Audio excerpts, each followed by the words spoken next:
Existe um segredo milenar que foi sistematicamente removido dos ensinamentos espirituais.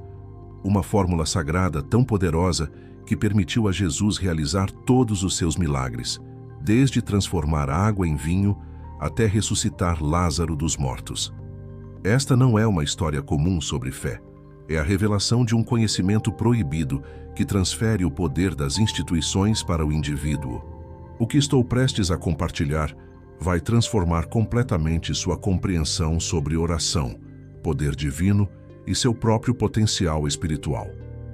Para entender o que foi tirado de nós, precisamos voltar no tempo, antes do Concílio de Nicéia, em 325 d.C., antes de Constantino unir igreja e império, antes que os guardiões dos portões decidissem quais ensinamentos sobreviveriam e quais seriam enterrados nas areias do tempo.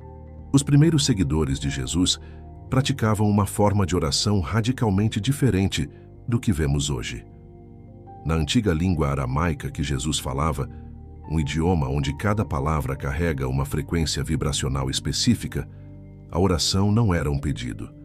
Não era suplicar a uma divindade externa por favores, como um servo implorando a um rei distante. Era algo muito mais poderoso e, consequentemente, muito mais perigoso para aqueles que posteriormente buscaram controlar as massas através de hierarquias religiosas. Era uma declaração de unidade com a fonte divina, um reconhecimento do poder já presente, já fluindo através daquele que ora. Os textos gnósticos descobertos em Nag Hammadi, em 1945, revelam que Jesus ensinou a seus discípulos mais próximos um mistério fundamental. O reino de Deus está dentro de vocês. Não um futuro condicional, estará se forem bons o suficiente, mas presente, já aqui, já ativado. O Evangelho de Tomás, excluído da Bíblia canônica, registra Jesus dizendo: se vocês trouxerem à tona o que está dentro de vocês, o que vocês têm os salvará. Se não trouxerem à tona o que está dentro de vocês, o que não têm os destruirá. Isso não era poesia metafórica, era instrução técnica para o trabalho milagroso que a Igreja institucional considerou ameaçador demais para preservar. Por quê? Porque significava que cada ser humano carrega a mesma centelha divina, o mesmo poder criativo que Jesus demonstrou. Significava que nenhum intermediário era necessário, nenhum sacerdote para interceder, nenhum pagamento requerido, nenhuma hierarquia para manter o controle. Na tradição mística hebraica da Cabala, com a qual Jesus estaria profundamente familiarizado como rabino instruído, existe o conceito de Kavaná, a intenção e consciência por trás da oração, que transforma meras palavras em atos de criação. Os antigos cabalistas entendiam que o nome divino em si, o tetragrama YHWH, representa o tempo presente e eterno. Eu sou o que eu sou. Não eu fui ou eu serei, mas eu sou, o eterno agora, onde todo poder reside, onde toda criação emerge. Antes de cada milagre, Jesus entrava nesse estado de consciência do eu sou.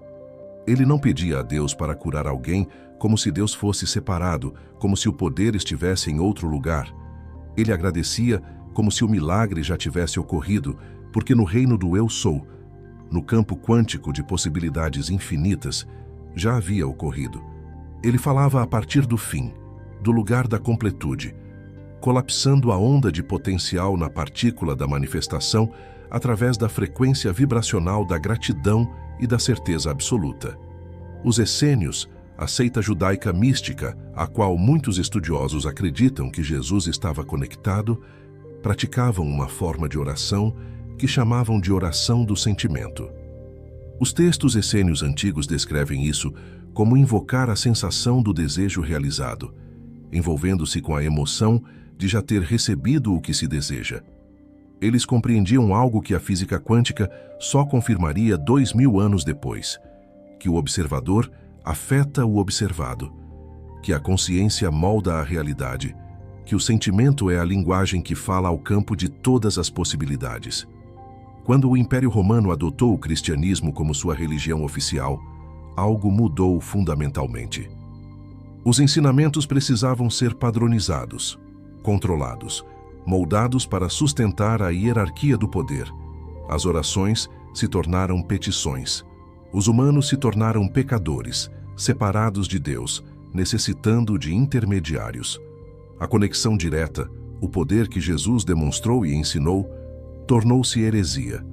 Ao longo dos séculos, místicos que redescobriram essas verdades, Mestre Eckhart, Hildegard von Bingen, Giordano Bruno, foram silenciados, exilados ou queimados na fogueira. A oração que Jesus usava não foi registrada nos evangelhos canônicos como uma fórmula a ser repetida, porque não se tratava apenas das palavras em si. Era sobre a consciência, a frequência, o estado de ser do qual essas palavras emergiam. Era sobre lembrar quem você realmente é. Não um pecador diante de um trono distante, mas um ser divino temporariamente vestido de humanidade, equipado com o mesmo poder criativo que falou o universo à existência. Para entender isso, precisamos olhar além das traduções modernas, além mesmo dos manuscritos gregos, para o coração aramaico do que foi realmente dito e, mais importante, para a consciência da qual surgiu.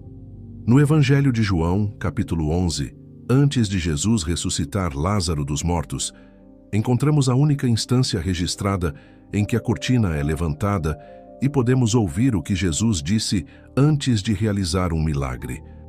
Ele está diante do túmulo e pronuncia estas palavras: Pai, eu te agradeço por me teres ouvido. Eu sabia que sempre me ouves, mas disse isso por causa do povo que está aqui, para que creiam que tu me enviaste. Leia essas palavras novamente, lentamente. Deixe-as penetrar profundamente. Eu te agradeço por me teres ouvido.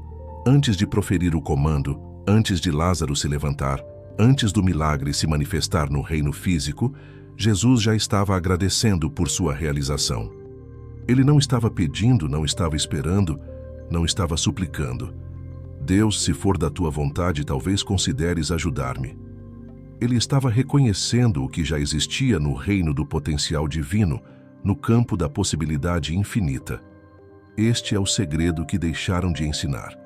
Esta é a chave proibida. A oração não é uma petição, é uma declaração. Não se trata de pedir algo que você não tem. Trata-se de agradecer pelo que já existe no reino invisível, chamando-o à manifestação visível. Há algo ainda mais profundo aqui, oculto na língua aramaica. Quando Jesus disse Pai, ele usou a palavra Abba, um termo que não significa uma figura patriarcal sentada em um trono distante. No aramaico, Abba refere-se ao Criador, à fonte, ao lar cósmico da criação, ao campo de potencial infinito do qual todas as coisas emergem.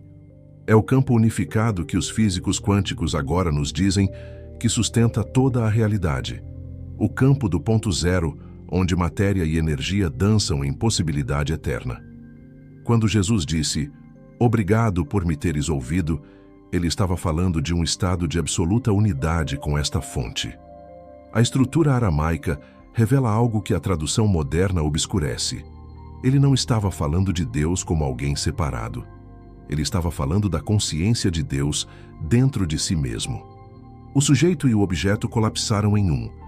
A oração e a pessoa que ora tornaram-se um único ato de criação. Pense nisso assim. Imagine que você está diante de um oceano imenso. A maioria das pessoas ora como se estivesse na praia, gritando através das águas para alguém do outro lado, esperando que sua voz seja ouvida. Mas Jesus percebeu que ele não estava em um lado do oceano. Ele era o oceano, temporariamente se experimentando como uma onda. Quando a onda reconhece sua verdadeira natureza como oceano, ela não precisa pedir ao oceano permissão para se erguer ou cair. Ela simplesmente se move com o poder natural que é. É por isso que Jesus constantemente dizia coisas que confundiam e até escandalizavam as autoridades religiosas de seu tempo. Eu e o Pai somos um. Antes de Abraão existir, eu sou. As obras que eu faço, vós também as fareis, e as fareis maiores do que estas. Ele não estava reivindicando ser o único filho de Deus.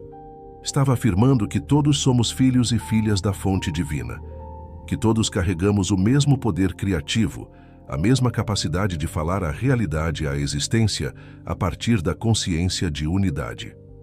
Os 3 componentes essenciais da oração milagrosa. A oração antes de cada milagre tinha 3 componentes essenciais, 3 frequências que devem estar presentes simultaneamente. Primeiro, havia a consciência de unidade, a certeza absoluta de que não há separação entre quem ora e a fonte de toda a criação.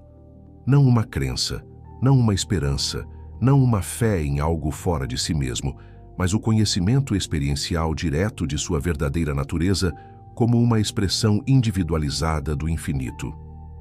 Segundo, havia a gratidão presente, o agradecimento pelo milagre já realizado, já feito, já manifestado no reino invisível. Esta é a frequência vibracional que os físicos quânticos agora entendem como o efeito do observador, onde o ato de observar, de colocar sua consciência na realidade do desejo cumprido, colapsa a função de onda em partícula de manifestação. Terceiro, havia o sentimento, a experiência de corpo inteiro de já ter recebido, de já estar feito.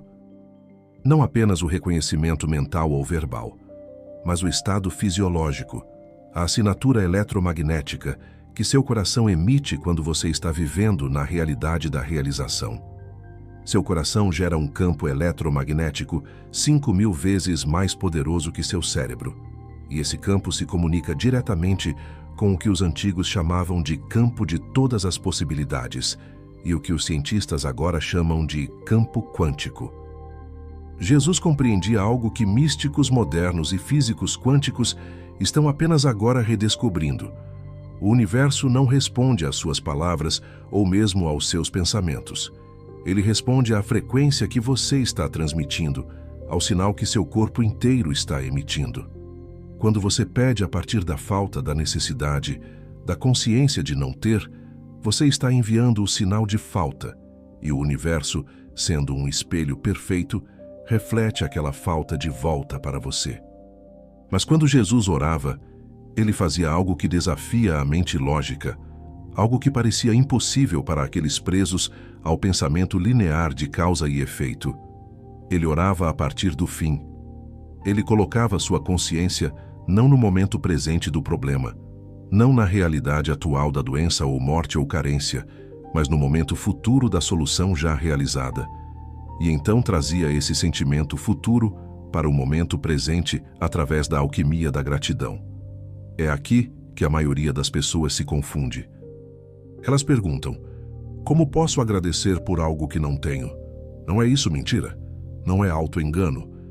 Mas estão fazendo a pergunta errada, porque ainda estão operando a partir do paradigma newtoniano, onde a realidade é fixa, sólida, já determinada. Jesus operava a partir do que agora entendemos como realidade quântica, onde o futuro não é fixo, mas fluido, onde múltiplas linhas temporais existem simultaneamente e onde sua consciência, especificamente a frequência eletromagnética do seu coração e mente em alinhamento coerente, seleciona qual linha temporal colapsa em sua realidade experimentada. No antigo texto místico chamado A Oração de José, referenciado pelos primeiros padres da Igreja, mas posteriormente excluído do cânon, há uma passagem que revela esta verdade explicitamente.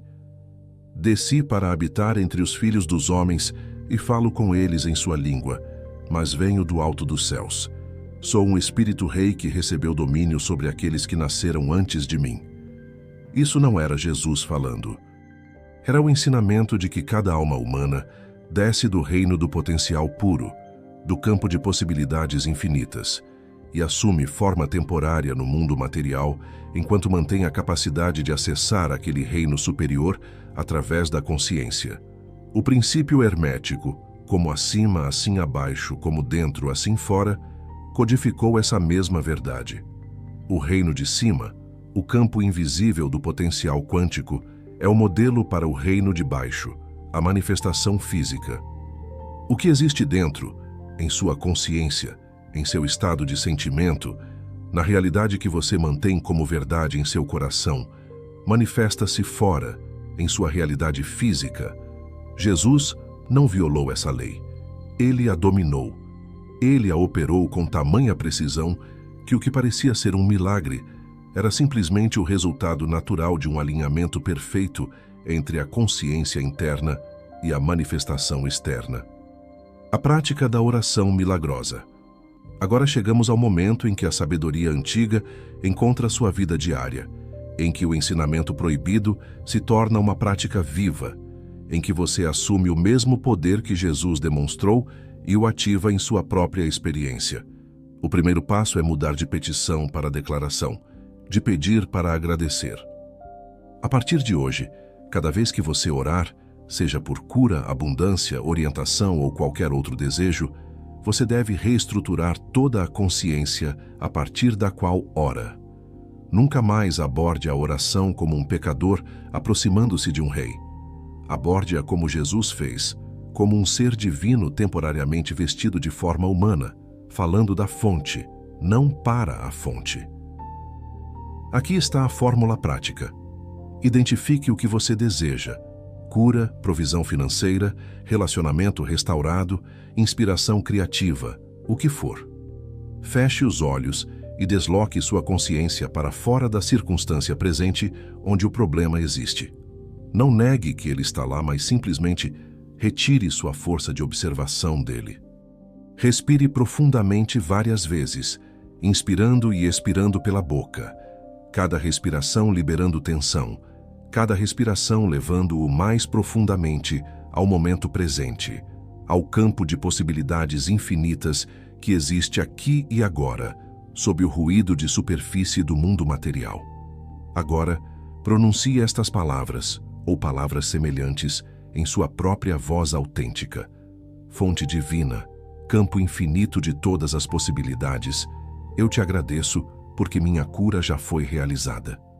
Eu te agradeço porque no reino invisível, no campo quântico onde todo o potencial existe, este milagre já está feito. Agradeço não pelo que será, mas pelo que já é. Sinta as palavras, isso é crucial. Não apenas as diga mentalmente. Sinta-as em sua cabeça, em seu coração, em seu peito.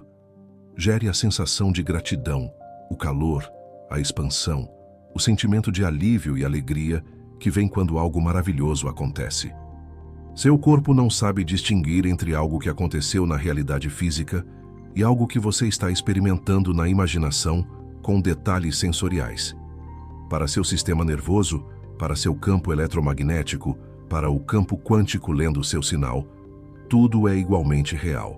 Permaneça nesse sentimento por pelo menos 3 a 5 minutos.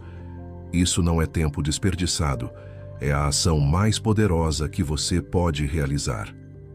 Nesses minutos de sentimento e oração, você está transmitindo uma frequência completamente diferente do que estava enviando. Você está colapsando a função de onda potencial em uma nova linha temporal, atraindo aquela realidade futura para o momento presente, através do poder magnético do alinhamento cérebro-coração. Pratique isso 2 vezes ao dia, uma pela manhã, antes que o caos do dia o empurre para a consciência reativa, e uma à noite, antes de dormir, quando seu cérebro naturalmente entra no estado teta, onde a mente subconsciente está mais receptiva à reprogramação. A consistência importa mais que a intensidade. 5 minutos de oração sentida 2 vezes ao dia, durante 30 dias, reconfigurará sua assinatura eletromagnética mais poderosamente do que 5 horas de oração desesperada uma vez por mês. O espaço entre a oração e a manifestação. Mas aqui é onde a maioria das pessoas encontra o obstáculo, o lugar onde a prática se desfaz. O espaço entre a oração e a manifestação. Você faz a oração sentida, gera a gratidão, alinha-se com o milagre já realizado. E então abre os olhos, e as circunstâncias físicas ainda são as mesmas. O extrato bancário ainda mostra escassez. O corpo ainda apresenta sintomas. O relacionamento ainda mostra distância. Que a dúvida cresce como uma erva daninha, roubando a semente que você plantou antes que tenha tempo de germinar. Este é o teste. Este é o momento em que a fé, não como crença cega, mas como a substância das coisas esperadas, a evidência das coisas não vistas, torna-se sua âncora. Jesus falou sobre isso explicitamente quando disse: tudo o que pedirdes em oração, crede que recebestes, e será vosso. Tempo verbal perfeito. Recebestes. Já feito. Crer não é esperar que aconteça. É saber que já aconteceu no reino da causação, e você está simplesmente aguardando que se precipite no reino do efeito.